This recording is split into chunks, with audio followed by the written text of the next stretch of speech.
देखिए, board examination को लेकर 3 बातें सामने आई है 2024 की। मैं आपके साथ वन बाय वन शेयर करना चाहूँगा, जिसे आपको अच्छी तरह से जानना चाहिए। पहली और सबसे बड़ी इम्पोर्टेंट बात है कि आपके एडमिट कार्ड अब आने वाले मंडे यानी कि करीब 10th से 11th से दिए जाने लगेंगे। देने के लिए तो फ्राइडे से ही देने की बात कही गई है, लेकिन एक बार फिर से एडमिट कार्ड को चेक करना है। एडमिट कार्ड के वेरिफिकेशन के बाद जो सब डिटेल है उसको दे दिए जाएंगे, और उनके लिए यह अच्छी तरह से वार्निंग दे दी गई है सीबीएसई के स्टूडेंट को कि आप किसी तरह की गड़बड़ी में ना फंसे। एडमिट कार्ड के कोई डिटेल और एरर होने के कंडीशन में उसको इमीडिएटली करेक्ट करवा लें, अन्यथा स्टूडेंट के साथ प्रॉब्लम होगी।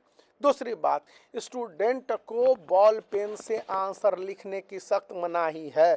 अब बॉल पेन क्या होता है या इसको क्यों लिखना नहीं है? बॉल पेन से लिखने पर सीबीएसई की जो कॉपी होती है वो पेनिट्रेट करने की संभावना रहती है, और इसको लेकर जितने भी एग्जामिनर है वो एडवाइस किए हैं कि बॉल पेन से आंसर को न लिखने दिया जाए। यदि स्टूडेंट बॉल पेन से आंसर लिखते हैं तो यह उनकी अपनी मिस्टेक होगी। पेनिट्रेट करने पर पेज के एक साइड में क्वेश्चन के आंसर लिखेंगे, फिर दूसरे साइड में लिखेंगे, और यदि एक क्वेश्चन के कारण दूसरे क्वेश्चन के आंसर इंटरप्ट होते हैं तो इसकी जिम्मेवारी एग्जामिनर, बोर्ड या फिर किसी तरह से स्कूल इसकी रिस्पॉन्सिबिलिटी नहीं लेगा। थर्ड है, स्टूडेंट के जो क्वेश्चन के आंसर देने के तरीके हैं वो पूरी तरह से उसके अपने मोटो बेस्ड होने चाहिए, कंटेस्ट बेस्ड होने चाहिए, और उसके जो एग्जामिनेशन पॉइंट ऑफ व्यू है उसी के हिसाब से होने चाहिए, न कि वो जो या सो आंसर दे देंगे। अगर इस तरह के आंसर देंगे तो उन्हें उनके आंसर के मार्क्स को रद्द किया जा सकता है, और इसमें बाद में आप चैलेंज करेंगे या जो कुछ भी आपके प्रोसेस रहेंगे कुछ फ़र्क नहीं पड़ेगा। इन बातों को याद रखना है।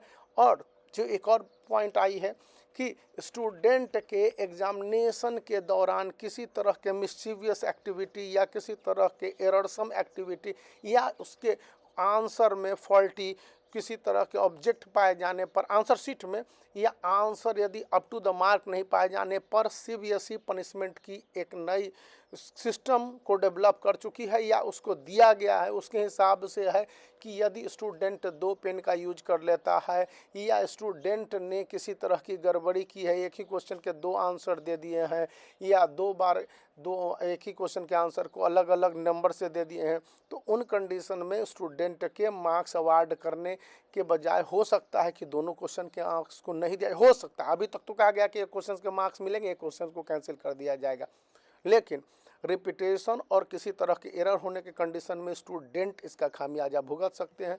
तो आप इन बातों को याद रखिए। तो वीडियो को लाइक कर दीजिए, चैनल को शेयर कर दीजिए, सब्सक्राइब करना